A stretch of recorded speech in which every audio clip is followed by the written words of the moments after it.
अगस्त 1947 को जब देश को आजादी मिली, या कहना चाहिए जब आजादी पाने का जश्न मनाया गया, तो दुर्योग से मैं बीमार थी। उन दिनों टाइफाइड खासा जानलेवा रोग माना जाता था। इसीलिए मेरे तमाम रोने धोने के बावजूद डॉक्टर ने मुझे इंडिया गेट जाकर जश्न में शिरकत करने की इजाजत नहीं दी। चूंकि डॉक्टर अपने नाना के परम मित्र, उनसे ज्यादा नाना थे, इसलिए हमारे पिताजी, जो बात बात पर सत्ताधारियों से लड़ते भिड़ते फिरते थे, चुप्पी साध गए। मैं बदस्तूर रोती कलपती रही। क्या कोई बच्चा इकलौती गुड़िया के टूट जाने पर रोया होगा? मेरी उम्र तब 9 बरस की थी। इतनी छोटी नहीं कि गुड़िया से बहलती, और इतनी बड़ी नहीं कि डॉक्टरी तर्क समझती। तंग आकर पिताजी मुझे ब्रदर्स कारामजोव उपन्यास पकड़ा गए। किताबें पढ़ने का मुझे मिराक था। जब कुछ देर बाद मैंने देखा कि पिताजी को छोड़कर घर के बाकी सब प्राणी पलायन कर चुके थे और पिताजी दूसरे कमरे में बैठे अपनी किताब पढ़ रहे थे, तो रोना धोना छोड़कर मैंने भी किताब खोल ली। एक बार शुरू कर लेने पर उसने मुझे इतनी मोहलत नहीं दी कि दोबारा रोना शुरू करूं या कोई और काम पकड़ूं। उस वक्त ब्रदर्स कारामजोव मुझे देने में क्या तुक थी, तब मेरी समझ में नहीं आया। किताब कितनी समझ में आई वह अब तक नहीं जानती, क्योंकि उसके बाद इतनी बार पढ़ी कि सारे पाठ आपस में गड्ढ-मड्ढ हो गए। कितना पहली बार में पल्ले पड़ा, कितना बाद में, कहना मुश्किल है। पर इतना विश्वास के साथ कह सकती हूं कि उसका एक अध्याय, जो बच्चों पर होने वाले अनाचार अत्याचार पर था, मुझे पहली बार में ही लगभग कंठस्थ हो गया था। उम्र के हर पड़ाव पर वह मेरे साथ रहा और मेरे लेखन के एक महत्वपूर्ण भाग को प्रभावित करता रहा। जैसे जादू का कालीन मेरा नाटक, नहीं, वह 3 किलो की छोरी जैसी कहानियां व कठगुलाब उपन्यास के कई अंश। माँ जी की मन्नत का असर रहा होगा कि मैं ही नहीं, मेरी चारों बहनें भी लड़की होने के नाते किसी हीन भावना का शिकार नहीं हुईं। नानी, माँ और परदादी की परंपरा बरकरार रखते हुए लीक पर चलने से भी इनकार किए रहीं।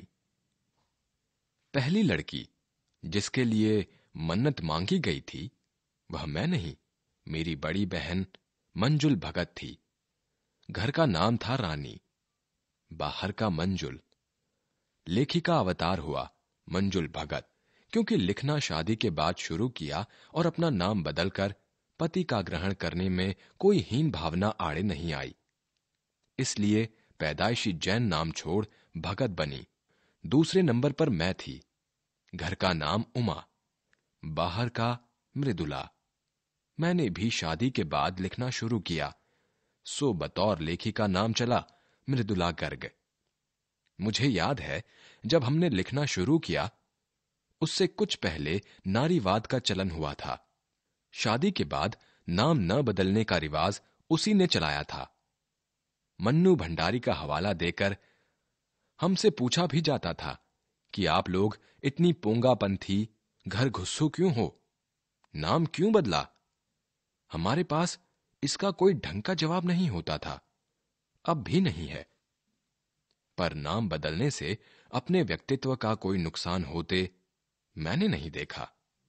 पूछने को तो पिताजी से लोग यह भी पूछते थे, 5 बेटियों से आपका मन नहीं भरा जो हर बेटी के 2-2 नाम रख छोड़े हैं। मुझसे छोटी बहन का घर का नाम है गौरी और बाहर का चित्रा। वह नहीं लिखती। उसका कहना है वह इसलिए नहीं लिखती क्योंकि घर में कोई पढ़ने वाला भी तो चाहिए।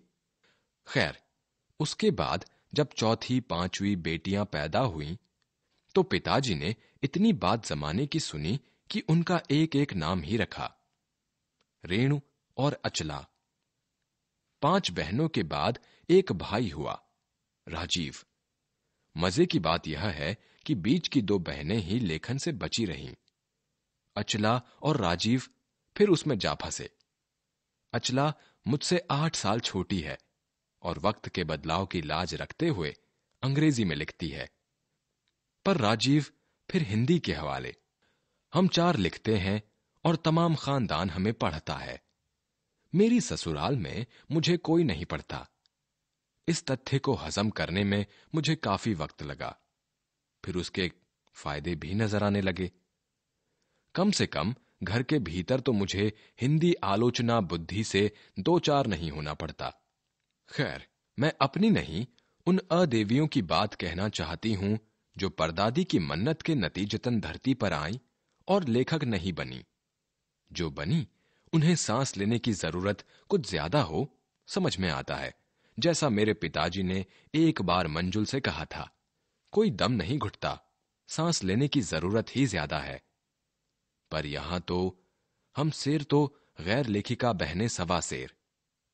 चौथे नंबर वाली रेणु का आलम यह था कि गर्मी की दोपहरी में स्कूल से वापसी पर जब गाड़ी उसे और उससे छोटी बहन अचला को बस अड्डे से लेने जाती तो रेणु उसमें बैठने से इनकार कर देती। उसका कहना था कि यूं थोड़ा सा रास्ता गाड़ी में बैठकर तय करना सामंतशाही का प्रतीक था, जो शायद था, पर साथ ही पिता के अतिरिक्त लाड़ का भी, और रसोइये को खाना खिलाकर जल्दी फारिग करने की लाचारी का भी। मां तो सब चीजों से उदासीन रहती थी, पर पिता काफी कुढ़ते भुनते जब देखते कि अचला गाड़ी में बैठी चली आ रही है और रेणु पीछे पीछे पसीने में तरबतर खरामा खरामा। बचपन में एक बार चुनौती दिए जाने पर उसने जनरल थिमैया को पत्र लिखकर उनका चित्र मंगवा लिया था, जो एक मोटरसाइकिल सवार जवान आकर उसके हाथ में दे गया था। पड़ोस में उसका रुतबा काफी बढ़ गया था। गाड़ी में बैठने के साथ उसे इम्तिहान देने से भी परहेज था। स्कूल तो जैसे तैसे पास कर लिया, पर जब बीए का इम्तिहान देने की बारी आई तो वह अड़ गई। पहले मुझे समझाओ कि बीए करना क्यों जरूरी है, तब मैं इम्तिहान दूंगी। अगर मुझे यकीन आ गया कि हां कोई फायदा है, वरना नहीं। हमने तरह तरह के तर्क दिए। मां ने कहा, पिताजी से पूछो।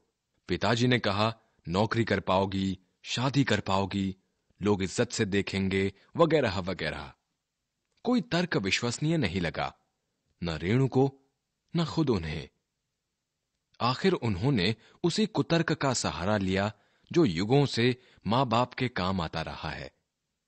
कहा, बीए करो, क्योंकि मैं कह रहा हूं करो। रेणु ने बीए कर तो लिया, पर सिर्फ पिता की खुशी के लिए, यानी पास होने लायक नंबर लाकर। सच बोलने में वह मां से भी 2 कदम आगे है। गनीमत यह है कि आधा समय उसके सच सुनकर लोग सोचते हैं वह मजाक कर रही होगी, इसलिए बिना मेहनत वह लोगों को हंसाए रख लेती है। आज भी उसे कोई इत्र भेंट करता है तो वह कहती है, नहीं चाहिए, मैं तो नहाती हूं। तीसरे नंबर पर चित्रा है। वह कॉलेज पढ़ने तो जाती थी, पर खुद पढ़ने से ज्यादा दिलचस्पी औरों को पढ़ाने में रखती थी, इसलिए इम्तिहान में उसके अंक कम और उसके शागिर्दों के ज्यादा आते थे। पर अपने यहां सब चलता था। उसकी शादी का वक्त आया तो उसने एक नजर में लड़का पसंद करके ऐलान कर दिया कि शादी करेगी तो उसी से। मुश्किल यह थी कि हमारे माँ बाप ही नहीं, खुद लड़का भी उसके निर्णय से वाकिफ नहीं था। पर उसका कहना था वह जो सोच लेती है करके रहती है, तो उसकी शादी उसी लड़के से हुई। कोई मुश्किल पेश नहीं आई। आती क्यों? उसने कहा, मैंने पहली मुलाकात में ही उसे बतला दिया था कि मैं जो सोच लेती हूं होकर रहता है। तो उसने बात आगे खींची ही नहीं, पहली मुलाकात में ही हथियार डाल दिए। हम में सबसे छोटी बहन अचला काफी दिनों तक कुछ कम खिसकी मालूम पड़ती रही। पिता का कहा मानकर पहले अर्थशास्त्र किया, फिर पत्रकारिता में दाखिला लिया। ढंग से पढ़ाई की, पास हुई, फिर पिता की पसंद से शादी भी कर ली, पर उसके आगे लीक पर नहीं चल पाई। घर बार में मन ज्यादा रुचा नहीं और मंजुल और मेरी तरह उम्र के 30 बरस पार करते ही लिखने का रोग लगा लिया। एक बात हम में एक सी रही, घर बार को परंपरागत तरीके से हमने भले न चलाया हो, उसे तोड़ा भी नहीं। शादी एक बार की और उसे कायम रखा, चाहे तलाक के कगार पर खड़ी चली हो, पर कगार तोड़ डूबी नहीं। शायद इसलिए कि जैसा मैंने अपने पहले उपन्यास में लिख डाला था, हम सभी विश्वास करती रही होंगी कि मर्द बदलने से कोई प्रयोजन सिद्ध नहीं होता। घर के भीतर रहते हुए भी अपनी मर्जी से जी लो तो काफी है। शादी के बाद मैं बिहार के ऐसे छोटे कस्बे डालमिया नगर में रही, जहां मर्द औरतें चाहे पति पत्नी क्यों ना हो, पिक्चर देखने भी जाते तो अलग अलग दड़बों में बैठते। मैं दिल्ली से कॉलेज की नौकरी छोड़कर वहां पहुंची थी और नाटकों में अभिनय करने की शौकीन रही थी। मैंने उनके चलन से हार नहीं मानी। साल भर के भीतर उन्हीं शादीशुदा औरतों को पराए मर्दों के साथ नाटक करने के लिए मना लिया। अगले 4 साल तक हमने कई नाटक किए। अकाल राहत कोष के लिए उन्हीं के माध्यम से पैसा भी इकट्ठा किया। वहां से निकली तो कर्नाटक के और भी छोटे कस्बे बागलकोट में पहुंच गई। तब तक मेरे 2 बच्चे हो चुके थे जो स्कूल जाने लायक उम्र पर पहुंच रहे थे। पर वहां कोई ढंग का स्कूल नहीं था। लोगों की राय पर मैंने पास के कैथोलिक बिशप से दरख्वास्त की कि उनका मिशन वहां के सीमेंट कारखाने की आर्थिक मदद से हमारे कस्बे में एक प्राइमरी स्कूल खोल दे। पहले उन्होंने कहा, चूंकि उस प्रदेश में क्रिश्चियन जनसंख्या कम थी, इसलिए वे वहां स्कूल खोलने में असमर्थ थे। मैंने गैर क्रिश्चियन बच्चों को भी शिक्षा पाने के लायक सिद्ध करते हुए अपना इसरार जारी रखा। तब उन्होंने कहा, हम कोशिश कर सकते हैं, बशर्ते आप हमें यकीन दिलाएं कि वह स्कूल अगले 100 बरसों तक चलता रहेगा। मुझे गुस्सा आ गया। मैंने कहा, स्कूल की छोड़िए, किसी के भी बारे में यकीन नहीं दिलाया जा सकता कि वह अगले 100 बरस तक चलेगा। वे भी गुस्सा खा गए। बोले, खुदा का लाख शुक्र है, बच्चों के न पढ़ पाने की समस्या आपकी है, मेरी नहीं। बात कड़वी थी, पर 100% सच। सच के आगे सिर झुकाने की हमारी बचपन की आदत थी। सो मैंने तय किया कि मैं खुद अंग्रेजी, हिंदी, कन्नड़ 3 भाषाएं पढ़ाने वाला प्राइमरी स्कूल वहां खोलूंगी और कर्नाटक सरकार से उसे मान्यता भी दिलवाऊंगी। वहां के अनेक मेहनती और खिसके लोगों की मदद से यह व्रत पूरा हुआ। मेरे बच्चे तथा अन्य अफसरों के बच्चे उसी स्कूल में पढ़े। बाद में अलग अलग शहरों के अलग अलग ख्यात स्कूलों में दाखिला भी पा गए। ऐसे अनेक मौके आए जब मैंने अपने जिद्दीपन के नमूने पेश किए, पर सबसे ज्यादा उसने मंच पाया मेरे लेखन में, जो शुरू से अब तक लीक से खिसका अपनी राह खुद तलाशता रहा है।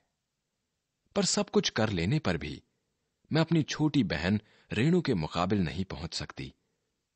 1950 के अंतिम दौर में एक रात दिल्ली में एक साथ 9 इंच बारिश हो गई। दिल्ली की खासियत यह रही है कि थोड़ा पानी बरसते ही वहां के नाले पर नालों में बाढ़ आ जाती है, पुलों के नीचे पानी भर जाता है और तमाम यातायात ठप हो जाता है। इस कयामती बारिश के बाद तो सरकारी दफ्तरों के पहले तल्लों से फाइलें पानी में तैर आई थीं। अगली सुबह किसी तरह का कोई वाहन सड़क पर नहीं निकला था। जाहिर है कि रेणु के स्कूल की बस भी उसे लेने नहीं आई। रेणु ने कहा, कोई बात नहीं, मैं पैदल चली जाऊंगी। सबने समझाया, स्कूल बंद होगा, मत जाओ। उसने कहा, आपको कैसे पता? इस सवाल का माकूल जवाब किसी के पास नहीं था। हमारे यहां फोन जरूर लगा हुआ था, स्कूल में भी रहा होगा, पर बारिश के चलते वह ठप पड़ा हुआ था। तो रेणु अकेली पैदल स्कूल चल दी। गनीमत यह थी कि बारिश एक मुश्त बरस लेने के बाद थम गई थी। सड़कों पर पानी था, पर और बरस नहीं रहा था। तो रेणु 2 मील पैदल चलकर स्कूल पहुंची। जैसा हमने कहा था, वह बंद था। चौकीदार रेणु को देख दंग रह गया, पर रेणु को कोई मलाल नहीं था। वह वापस 2 मील चलकर घर पहुंच गई। सबने कहा, हमने पहले ही कहा था। उसने कहा, स्कूल बंद था तो मैं वापस आ गई। इसमें आपका कहना कहां से आ गया? सोचती हूं कैसे रोमांच का अनुभव हुआ होगा उसे उस दिन। जगह जगह पानी से लबलब करते सुनसान शहर में निचाट अकेले अपनी धुन में मंजिल की तरफ चलते चले जाना। सच, अकेलेपन का मजा ही कुछ और है।